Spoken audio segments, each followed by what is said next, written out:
एतराज जमीयत उलमा इस्लाम जिंदाबाद। सिंधु ते कैंप कैनाल ठाहिण जी इजाज़त न ॾींदासीं। सिंध जो पाणी सिंधियुनि जो हक़ आहे।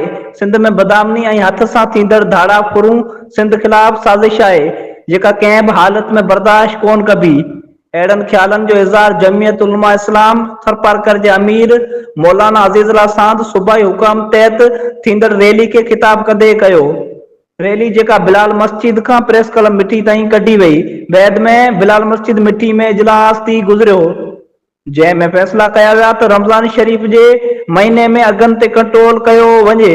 ज़िले में मंशियात आम वखरजां हली रही आहे, जंहिंखे कंट्रोल कयो वञे।